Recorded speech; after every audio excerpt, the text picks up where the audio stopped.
Qui veut gagner plus d'argent ici? Jouer à l'euro million, c'est le point numéro 1. Est-ce qu'on peut passer au point numéro 2, s'il vous plaît? Ça va les gars?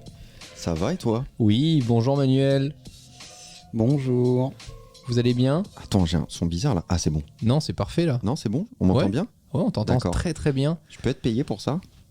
Pour cette partie-là du podcast? Ouais. Juste pour celle-là J'ai quoi. rendez-vous, je dois y aller. Ça peut être l'un des premiers points. Écoutez, je suis tombé sur un thread de Cody Sanchez. J'espère que tu t'es pas fait mal.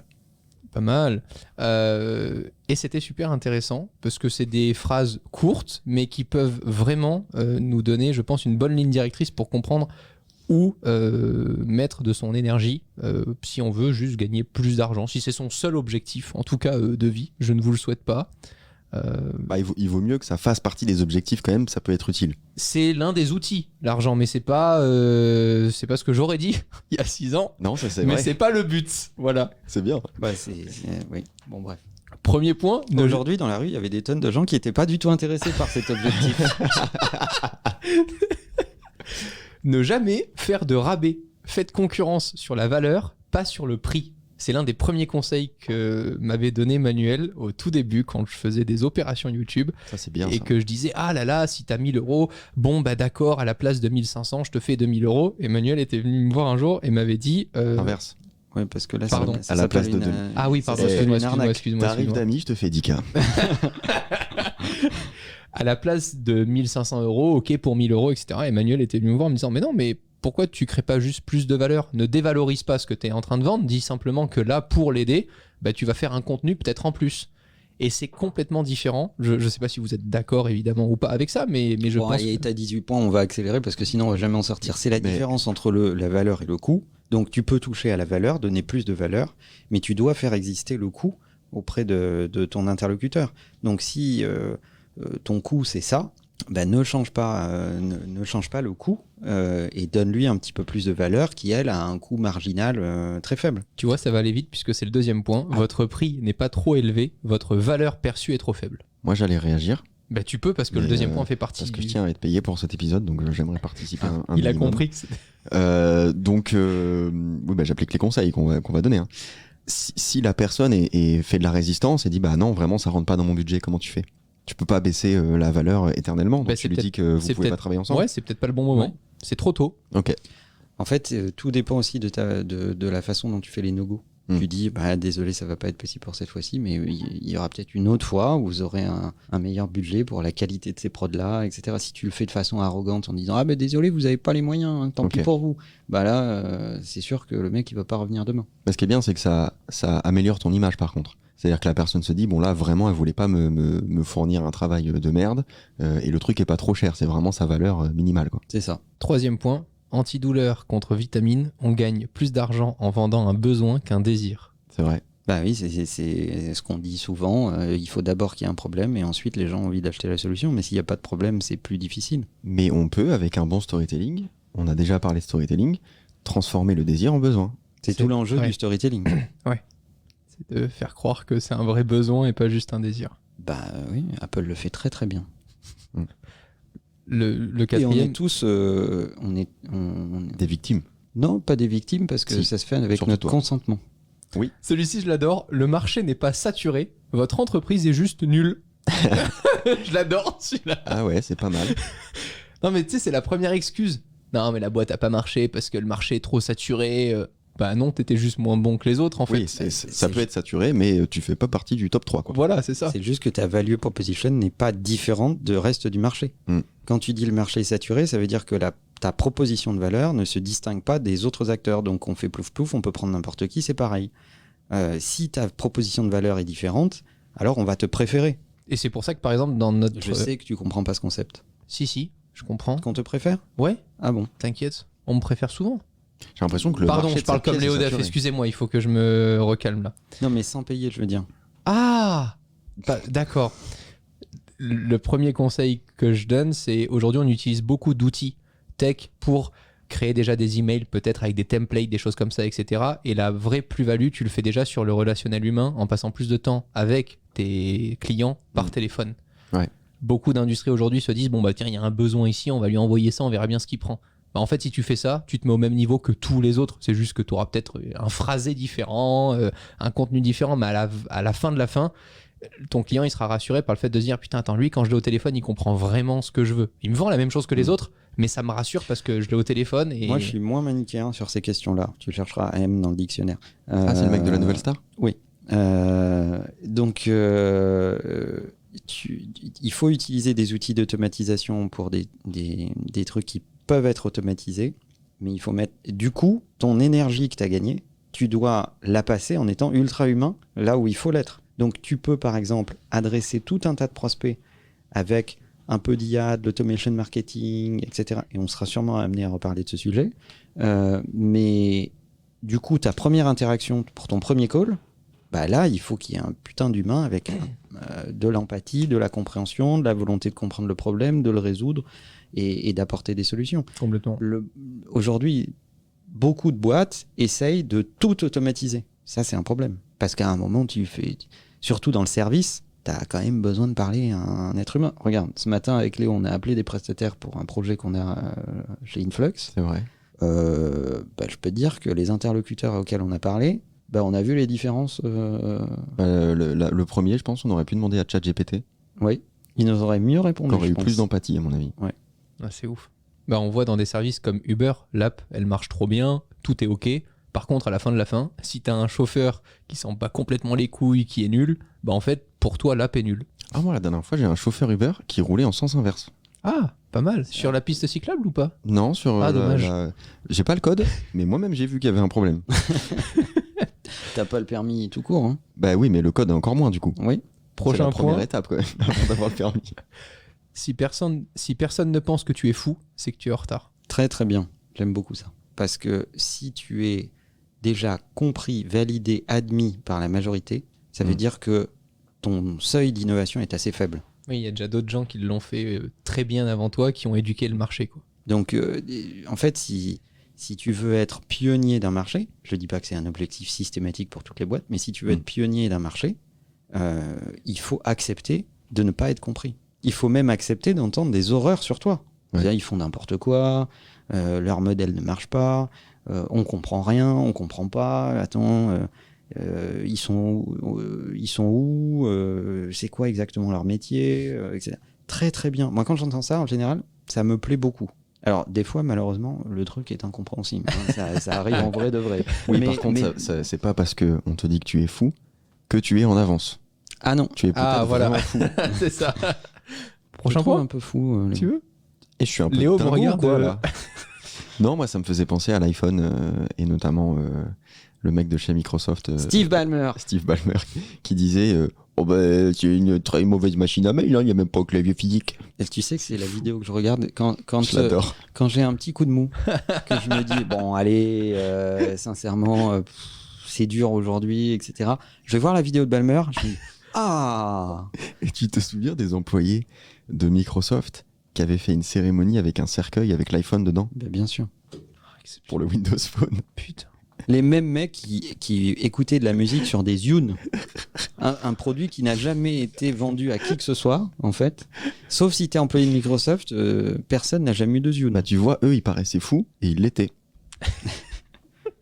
Les gens se fichent de ce que vous faites si vous ne répondez pas à leur vraie question. Qu'est-ce que j'y gagne ? Bah évidemment. What's in it for me ?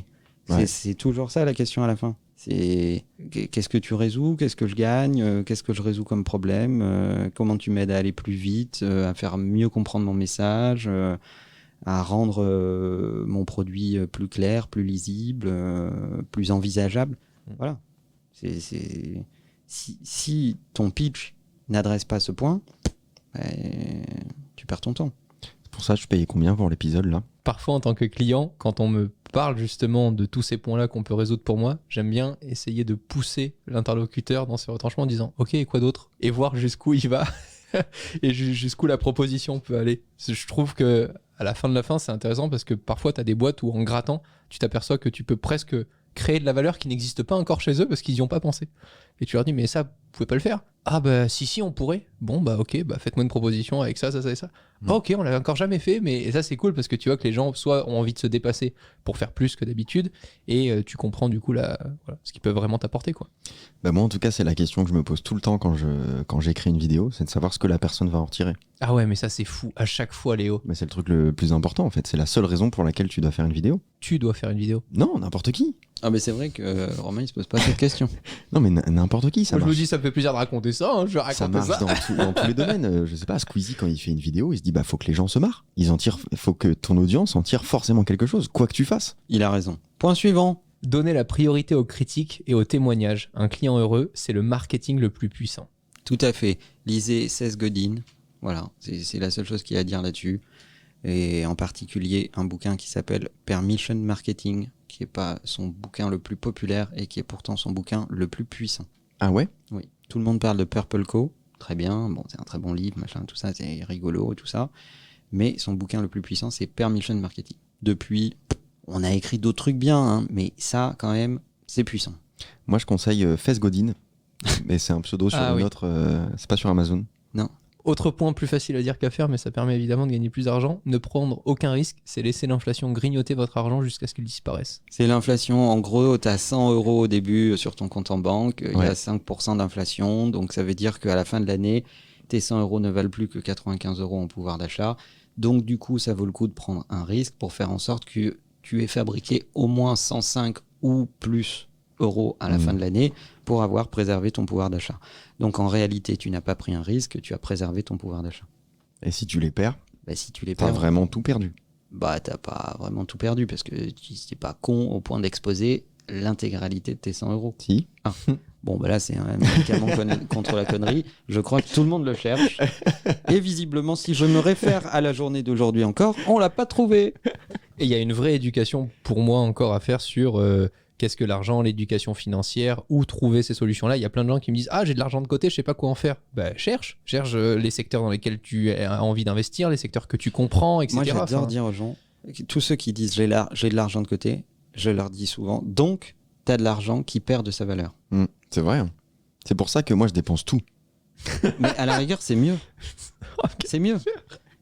Parce qu'il vaut mieux que tu dépenses ton fric pour la valeur qu'il a aujourd'hui plutôt que d'attendre dans 3 mois ou dans 6 mois ou dans 8 mois que l'inflation te le grignote et que tu aies accès à moins, en fait. Donc, bon, dépenser c'est bien, mais il faut surtout choisir tes investissements pour préserver la valeur de cet argent. Mais de l'argent bloqué sur un compte, en fait, c'est de l'argent qui perd de sa valeur. Allez, Romain, allez, on est au 19e point. on est au 9e point. Oh putain, Vous voulez connaître des gens intéressants, soyez vous-même plus intéressant. ça c'est sûr. Je peux pas plus. Question suivante. On en vient encore sur l'éducation, sur lire, sur arrêter d'être bloqué en vous disant bah, ça y est, j'ai fini mes études, maintenant je vais faire qu'appliquer ce qu'on m'a appris. Ouais, déjà lire, ça permet d'être vraiment la personne la plus intéressante dans la pièce. Ça, c'est imparable. Étant donné que la majorité ne lise pas. Ouais. Donc Mais ça, à ce c'est point-là, imparable. parce que maintenant que je lis, je vous Bah, assure. regarde cette pièce. Bah oui, c'est vrai, il y a personne qui est pas intelligent. Prochain point, les bonnes relations, du coup, sont un meilleur levier que l'argent. Alors ça, pareil, j'ai mis du temps pour le comprendre. Parce que je viens d'une petite île où... On paye les gens pour avoir des interactions. c'est un peu ça. Sur des yachts. Enfin, c'est tout ce qui fera la force de ce que vous allez entreprendre, c'est votre réseau, c'est vos contacts. C'est pas l'argent que vous avez. Et le meilleur exemple, c'est de dire bah, demain tu veux parler à Bill Gates, c'est pas en étant milliardaire. Tu vas parler à Bill Gates parce que bah, tu auras un truc incroyable dont il aura envie de parler avec toi. Quoi. Voilà. Je suis pas sûr de souscrire à la théorie, mais Je en vois gros, l'idée, les gens ils te payent de deux façons. Les gens qui lancent des projets et qui disent bon ben voilà, j'ai lancé un projet, aidez-moi, ou même sans parler d'aidez-moi, mais j'ai lancé un projet, il est là. Si vous pouvez le soutenir, c'est super. J'adore les mecs qui payent en like en disant ouais, bravo, super, je t'ai mis un pouce bleu. Bah non, on va acheter le produit, connard. Ça, c'est la meilleure façon de soutenir le projet. Donc, ils peuvent te payer en argent pour soutenir ton projet, en devenant client, en t'achetant un produit, en souscrivant à ton service, etc. Ça, c'est la première façon. La deuxième façon que ton réseau a de te payer, c'est en te donnant du temps, et du temps qui a de la valeur. C'est-à-dire en passant du temps avec toi et te dire qu'est-ce que je peux faire pour toi. Sur quoi tu es bloqué? Attends, je te mets en relation avec un tel, ça va te débloquer. Attends, je te donne cette idée. Attends, je te donne cet outil. Attends, je te connecte à telle personne. où je te présente un client. Et ça dure. C'est très durable. La facilité, c'est de t'acheter un produit tout de suite pour te soutenir. Alors, l'ultra facilité, c'est de te mettre un like. Bon, ça, c'est autant te dire que c'est pas du soutien. La facilité de soutien, c'est de t'acheter un produit ou un service immédiatement et point, juste par principe. Le véritable engagement, c'est de s'asseoir, de te donner du temps, des idées et t'aider à avancer dans ton projet. Si tu peux faire 2 et 3, c'est le top. Là, Ouais. tu peux commencer à parler d'un ami. La rêve grand public avec l'émission qui veut être mon associé, ils parlent souvent de ça. Ils te disent, bah là, ton produit, il est déjà tellement bien installé, t'as déjà tellement de chiffre d'affaires et autres que je t'apporte 100 000 balles ou pas pour rentrer dans ta boîte, à la fin, on s'en fout, ta boîte, elle marche déjà. Par contre, je pense que soit je suis légitime, soit je suis pas légitime pour t'apporter de mon expérience, de mon réseau, pour que tes produits soient dans tous mes hôtels en Europe, etc. etc. C'est ça qui est intéressant. T'as vu, dès que je parle, Manuel, il dit point suivant, parce qu'il trouve que je parle trop. Bah, c'est surtout qu'il a fait 10 minutes sur le sujet, donc il a envie de passer à la question Quel suivante. connard. N'acceptez pas de faveurs, donnez-les. Il est préférable d'être redevable que de devoir. Ah, ça c'est ma théorie sur les ascenseurs. C'est-à-dire, Je dis souvent, il vaut mieux veiller à ce que tous tes ascenseurs soient en l'air pour que tu puisses les rappeler quand tu veux. Et donc c'est exactement ça. Donne, rends service, machin, etc. elle est bien cette phrase. Et quand tu as besoin, tu appuies sur le bouton et l'ascenseur redescend. Si tu as aidé les gens à monter, c'est pas beaucoup d'efforts pour eux de te renvoyer l'ascenseur quand tu as besoin d'un service. Et c'est pas instrumentaliser tes relations, c'est juste un état d'esprit. L'état d'esprit, c'est que si tu peux faire des trucs qui aident les gens, ben fais-le. Et après, regarde qui renvoie l'ascenseur. Instrumentaliser les gens, ce serait leur donner l'illusion que tu vas les aider, Exactement. pour toi t'élever, et jamais le faire. Alors que, et ça peu de gens le font, c'est dommage. Et je sais que Léo, il me reprend souvent, et il m'engueule même. Moi, je pense que de facto, il faut aider les gens et regarder ce qu'ils font avec ça. Parce que c'est ça qui va tout dire d'eux. Ouais. Et je pense pas qu'il faille les faire passer à travers des instruments de « pour l'instant, je t'écoute, quand tu mériteras, je te donnerai plus, machin, etc. » Non, non, non. Moi, je m'assois, je t'écoute. Si tu me dis un truc intéressant, je vais faire plein de trucs, je vais te donner des trucs qui ont énormément de valeur. Je vais voir comment tu te comportes avec ça. Si tu te comportes bien, je continue à te parler. Si tu prends, mais que tu renvoies rien, je sais qui tu es. Et j'ai gagné énormément de temps. Donc vous pouvez faire des demandes sur l'adresse de Manuel, voilà, si vous avez besoin d'aide pour un truc, un projet, n'importe quoi. Léo@deuf.com. Moi, je l'ai beaucoup fait en perso et en pro, j'ai mis beaucoup de temps. Et c'est Manuel le premier qui me disait, mais arrête de vouloir tout contrôler. Quand on te demande un contact, c'est pas à toi d'appeler, machin et tout. Donne tes contacts, donne tes trucs, etc. De toute façon, la vraie valeur, c'est si c'est toi qui, à la fin, appelle ce contact-là parce qu'il te connaît. Mais que tu donnes le contact de même la personne la plus importante sur Terre, si elle existe, à n'importe qui, on s'en fout. Il répondra à personne, en fait. Et la personne reviendra et te demandera encore un deuxième service et elle te devra peut-être 2 fois plus parce que c'est d'elle-même que ça partira, ou alors elle sera très contente que tu l'aies aidé, que tu lui aies donné ce contact. Mais moi, je suis très cool avec mon karma. Je donne.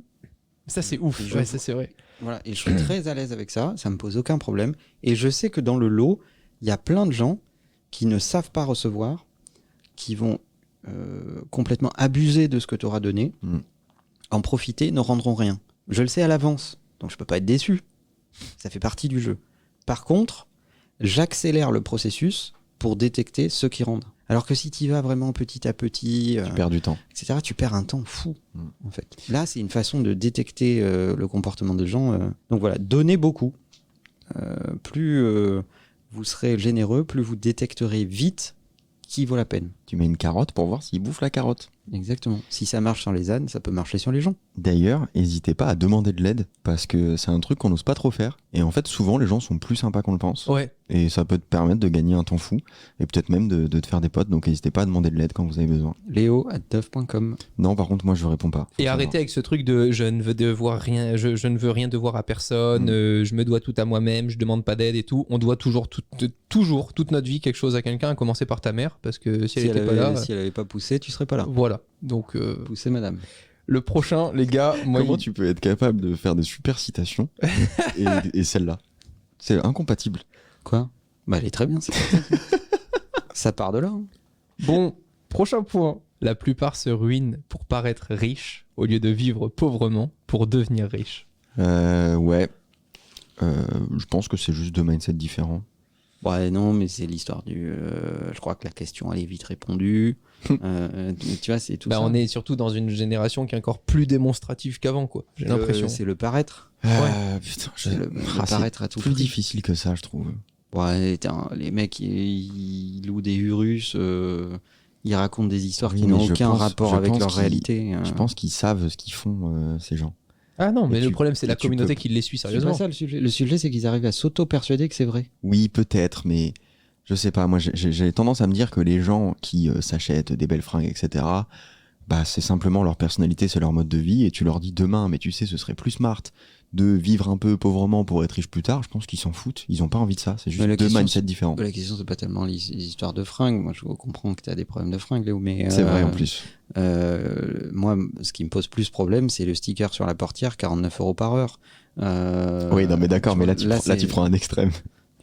Mais moi, je pense que ce que veut dire cette phrase, c'est que quand tu es trop dépendant du sentiment qu'ont les autres en te regardant, en réalité, tu ne t'appartiens plus.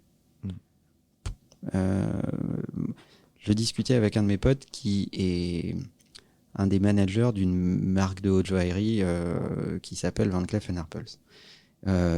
Et je ne sais pas s'il écoute le podcast, mais je pense à Johan. Et il me racontait une histoire. Il me disait, voilà, un jour on a un client, Place Vendôme, qui vient en jogging dégueulasse, enfin en jogging pourri, quoi. Des baskets de footing, un peu en sueur, machin, etc. Et qui vient et qui rentre dans la boutique. La boutique Place Vendôme, tu vois, c'est la place de la haute joaillerie à Paris, etc. Il demande à regarder les bijoux, etc. Là, t'as tous les vendeurs qui s'écartent du client au moment où il rentre dans la boutique. Ouais, parce qu'il pue. Et il y a une seule vendeuse qui s'approche de lui, qui lui dit « Monsieur, comment je peux vous aider ?» etc. Et il regarde les différents bijoux, machin, etc. Il dit « Merci, à bientôt ». Et puis le lendemain, On dirait que tu nous fais une Oussama Hamar, c'est parfait. le même mec... Non, c'est C'est vrai en plus. Non. Je sais. La différence, c'est que l'anecdote est vraie. Le lendemain, le mec vient en costard, hyper classe, costard cravate, 3 pièces, hyper bien habillé, etc.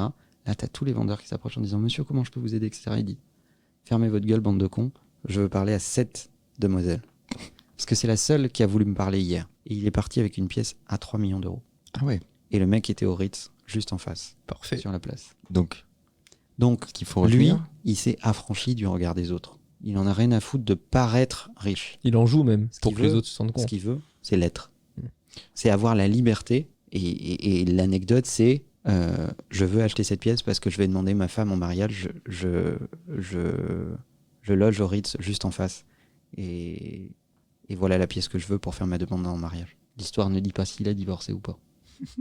Ou s'il a acheté la même pour une autre. Ça, c'est plus à Monaco. Ouais, pour c'est moi. plus à Monaco. plus dans tes C'est à us et Monaco, je coutumes. Il faut faire gaffe en tant que vendeur, voilà, c'est un tips. Voilà. Faut pas dire ah elle allait bien à madame en pensant que c'est la même. il faut Voilà, savoir là, que j'ai plein d'anecdotes là-dessus, mais qui sont pas trop racontées. Romain, il a vécu la même anecdote, mais il en a acheté 4 au cas où. Il est con. Il y avait une promo. Allez, prochain. Effet de levier, expertise, temps, choisissez-en un. C'est tout ce dont vous avez besoin pour gagner de l'argent. Soit de l'effet de levier, soit de l'expertise, soit du temps. Pas besoin de se concentrer sur tous à la fois. En synthèse, concentrez-vous sur un objectif et faites-le bien. J'ai rien à dire là-dessus. Moi non Ok, plus. prochain point. Vos premiers 100 000 $ arrivent plus vite si vous possédez avant d'investir. 100 000 $. Vos premiers 100 000 $ arrivent plus vite si vous possédez déjà. 99 999 $. Voilà. Je l'ai pas trop compris celui-là. Vas-y, redis. Vos premiers 100 000 € arrivent plus vite si vous possédez avant d'investir. En gros, c'est ne pense pas à investir trop vite, trop petit. Conserve, continue d'avancer, continue de faire évoluer ton produit. Et quand tu seras plus gros et que tu pourras prendre des risques, En gros, il te dit investis avec de l'argent qui ne te met pas à risque sur ce que tu possèdes déjà, en fait.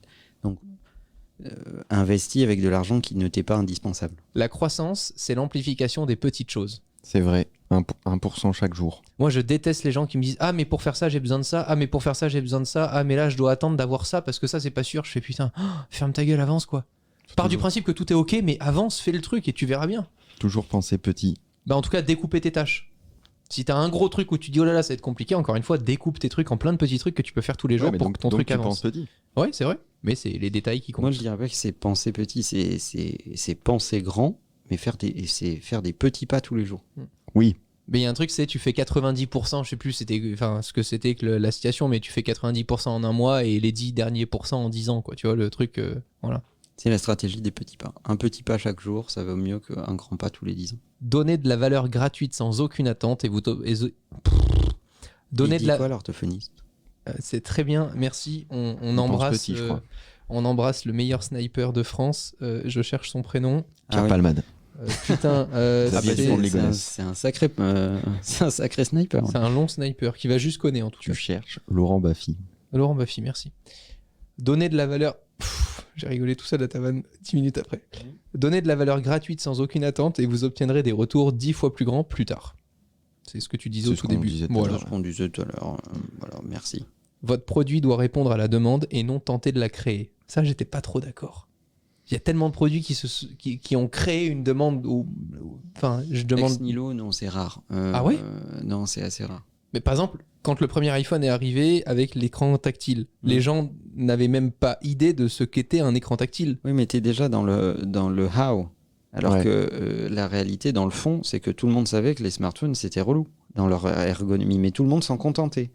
Mais personne n'osait imaginer qu'on pouvait faire différemment. Ok. La demande existait, ils ont juste créé la solution. Mais tu peux avoir une demande qui est inconsciente. C'est ce que C'est j'appelle la demande latente. C'est le cas la plupart du temps d'ailleurs.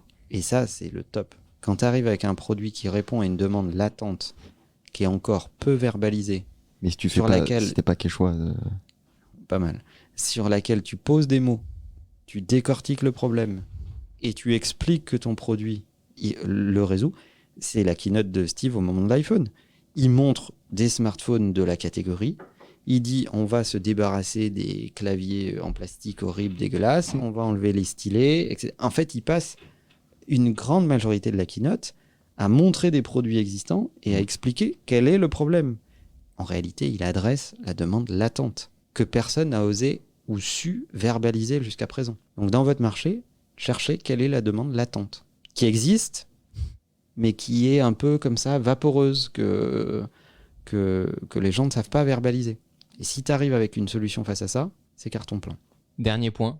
La technologie va manger les entreprises ennuyeuses. Acceptez-le. bah, tous les bullshit jobs, Oui. bah, c'est vrai. C'est les premiers qui vont disparaître. Il y en a plein qui ne l'acceptent pas. Je te Oui, donne bah, l'exemple aujourd'hui Ceux même. qui font des bullshit encore. jobs l'acceptent pas. Je te donne vraiment exemple du jour. Je parle avec un conseiller de banque et qui me dit oh là là, mais ne me parlez pas de Bitcoin, c'est le mot interdit en banque, etc. Je dis ah bon, pourtant ça vous dérangeait pas d'avoir mes relevés de compte Bitcoin quand il fallait ouvrir votre KYC chez vous, vous étiez bien content de savoir que j'avais quand même de l'argent en crypto-monnaie, tout ça. Ah oui, mais bon, le Bitcoin on veut pas en entendre parler. J'étais en mode c'est catastrophique d'être aussi réfractaire à une technologie qui au contraire pourrait t'aider. Parce que c'est le premier système qui pourrait automatiser plein de choses grâce à la blockchain, grâce aux crypto-monnaies, etc. Bref, c'est un autre débat, mais c'est complètement ça, quoi. J'hallucine aujourd'hui avec les canaux de diffusion qui sont aussi puissants que TikTok, qu'Instagram, etc., que les gens sont encore réfractaires aux technologies qui les entourent et qui se persuadent que non, mon métier, il existera encore pendant des années, j'ai pas besoin Bah, d'évoluer. Il suffit de voir comment les gens réagissent à l'IA. Ils réfléchissent pas à propos de l'IA. Ils disent juste à partir du moment où ils sentent que eux, ils ont pas tellement envie d'évoluer en ce sens et qu'ils sont déjà très bien dans leur métier, ils trouvent ça cool de pas bouger, de pas se projeter à est-ce que dans 10 ans je devrais trouver un autre travail ou devoir évoluer pour pas me faire dépasser par l'intelligence artificielle. Tout ce qu'ils voient, c'est qu'ils vont devoir progresser et qu'ils peuvent pas rester dans leur confort. Donc ça les inquiète. Voilà. C'est valable pour plein de choses. J'espère que vous pourrez maintenant peut-être gagner plus d'argent. En tout cas, il y a des bons conseils dans la liste. Merci les gars. La bise. Bye.